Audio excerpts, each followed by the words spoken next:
Good morning. It's iPhone launch day, and for the first time, I'm going to be there at launch picking up my brand new iPhone 17 Pro. It's going to be hype, but if I want to make it on time and actually eat, I have to leave now. Don't ask me why again, we tried again and didn't feel the same. The plan was to open up the diagram. When I'm overseas, I got some bags I need acquiring. We used to get cash, the checks bigger, so they wire them. Plug talk, fuck the middleman, bring the supplier in. From Italy to Ireland as part of the requirements. Could've joined the union, Kid Andrew turned to fireman. But I'm still doing fire shit, adapt to my environment. And now I'm up so high and I ain't coming down for no man. Oh, you might think that with this being my job and all the vlogging, that's easier, but it really does not. Not at all. I've made it. McDonald's is right there, finally. Let's go. I was clearly a bit too late. I'm not going to be able to honestly clickbait first in line for this video, because the lineup is actually pretty long, much longer than Vision Pro was at the same time. You can look behind me here. Plenty of people looking forward to the 17. This is going to be interesting. Excuse the lack of kind words. Try to treat me like an outsider, I'm the outlier. Peel the wig off these 5 minutes till launch. I just run into Luke Miani and Sam Cole. This shit's crazy.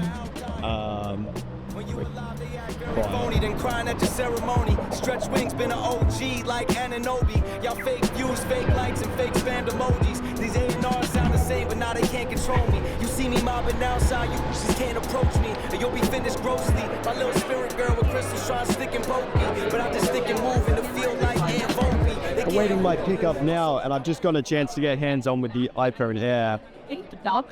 This is insane. This doesn't even feel real, frankly. I am seriously impressed, and I wish it had more so I could actually justify buying one instead of the Pro.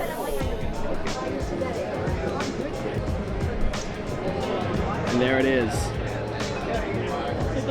That is the 17 Pro in that beautiful cosmic orange. That is incredibly, that is so nice. Let's go ahead and do that deal here. Oh yeah, let's get this physical SIM card in here, because we still got those. We're lucky enough, no eSIM yet. So we don't have the better battery, but we do have a physical SIM card still. I don't know which I'd rather. There we go. And before I drop it, let's get that case straight on. So I do have the tech woven here. Let's get that open. Didn't go for the crossbody strap. I think if I do, it's going to be a bit later. Let's take a look at that. That looks really nice, and it is good to be back on a Pro and not a Pro Max. That is a nice looking combo. I've got Apple Track and Luke Miani behind me. This is an experience. If I'm lucky enough, they might hop in the video here, and then I can clickbait them in the thumbnail. I hope I don't need a mobile network on the other phone to do the transfer. I guess we'll find out.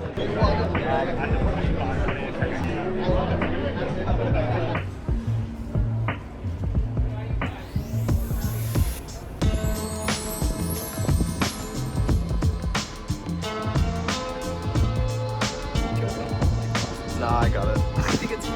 It's kind of funny. So that's basically iPhone launch experience over. I'm going to take the rest of this day here in the beautiful city of Sydney. I'm going to test out this phone to its limits for as much as I can for the day and see how we go. Battery, I've already got a MagSafe pack on this. It's kind of expected considering all the setup and stuff. From the front camera and landscape, that's kind of a game changer. I'll see you at the end of the day.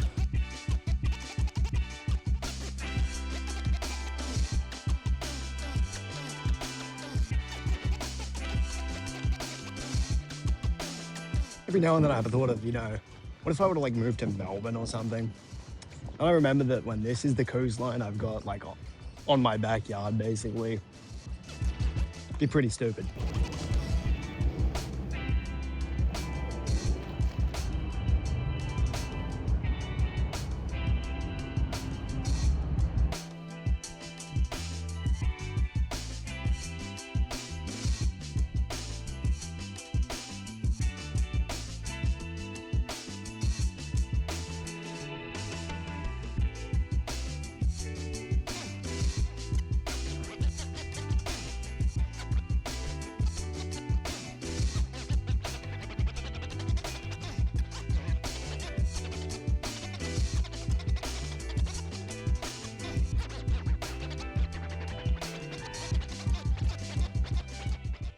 Okay, so now that I've spent a pretty full-on day with iPhone 17 Pro, I've got some initial thoughts. Considering you just sat through a minute straight of camera samples like I was showing off my holiday, let's start there. Obviously, the cameras on the 17 Pro are an upgrade from last year's 16 Pro and my previous device, the 15 Pro Max. Coming from the 15 Pro Max, I got access to camera control on a device I owned for the first time, and it was a lot of fun to mess around with, at least in my first day of usage, but it does remain to be seen whether I actually keep using the other functionality and not just having it as a shortcut to the camera. Like usual, as we expect from iPhones, the photos here are crisp, detailed, and are going to consistently look good in most conditions. I stuck with the amber photographic style for a lot of my shots today, and I was very pleased with the results. The 4x telephoto is the main change here from the 16 Pro, and while it technically has less range than the 5x on the phone that precedes it, the higher resolution more than makes up for it. And while I don't think that 8x zoom is entirely optical quality like Apple would have you believe, the shots that come out of that Fusion digital crop do look incredible. The design on this year's Pro is going to be polarizing. Not just for the orange, which I fall in love with every time I look at the back of this phone, but because of the general design trend that the Pro is heading in. The way I'm seeing it, the design of the Pro no longer really serves as a status symbol or jewelry as much as the previous Pros did, as that role has now been taken over completely by the Air. That leaves the Pro to have a design that prioritizes functionality more than form. Don't get me wrong, the Pro absolutely still keeps that energy of like a premium device as a status symbol, and none of what I just said is exactly a bad thing either. I really love the design choices that were made across the lineup this year, especially for the Pro. I kinda love the plateau, hear me out, and I'm really excited to kind of see how that luxury iPhone mid-tier evolves in the future. Going to the other phones, the base iPhone 17 is practically unchanged this year, keeping the same camera bump and overall look as the 16, and the Air is genuinely an incredible feat of design. I'm not going to glaze it too much like most other creators will, no hate obviously, but you've heard it all before, but I will pull the cliche thing of you just need to hold it to believe it. In the short time I had with the device hands-on, it feels durable, premium, and genuinely melts into the hand. Not genuinely, because that'd be not great, but you know what I mean. Love Sosa. Performance on the 17 Pro is about as I'd expected for what I was using it for today, and I probably would have expected my 15 Pro Max to keep up as well. But what did blow me away and what I think did much better than my 15 Pro Max could have was the thermal performance. The vapor chamber in here is really putting in the work. Despite being subject to the conditions of the Australian sun, I didn't have any issues with my screen dimming or any noticeable performance throttling, both of which would have almost certainly happened on my 15 Pro Max. That being said, it's not summer yet, and I would like to see how it holds up in those 35 to 40 degree days that are not uncommon here. In some light testing I did of more demanding tasks, the 17 Pro tends to hold up much better than what would usually have my 15 Pro Max throttling. Workloads like creating Genmojis and using other on-device Apple Intelligence models ran just fine on this device, likely assisted by the AI acceleration GPU cores, or whatever they're called. Using my MagSafe battery pack also didn't seem to have as much of a performance impact from the heat as it did on my 15 Pro Max. And I think what all of that really proves is that the move back to aluminium here was a fantastic choice. Speaking of battery, my endurance today was terrible. However, I am going to take into account and give it the benefit of the doubt, considering that all of the iCloud syncing and the general background setup tasks were happening as I was using this phone today. Again, do consider I just picked it up. I'll be taking notes of battery performance over my next few months for my full review, so get subscribed for that one. And that's all I've got. Thanks for coming along for the ride today. And a huge shout out to Apple Track and Luke Miani. It was great meeting you guys. And shout out to Apple.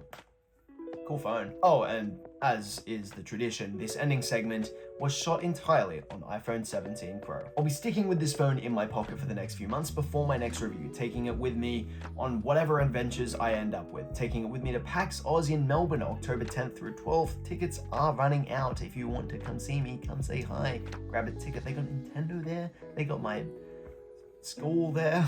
You can follow me over on Instagram, where you would have seen my 17 Pro photos much earlier, or everything else with the links on screen and in the description below. Thanks again for watching, and I'll see you all next time.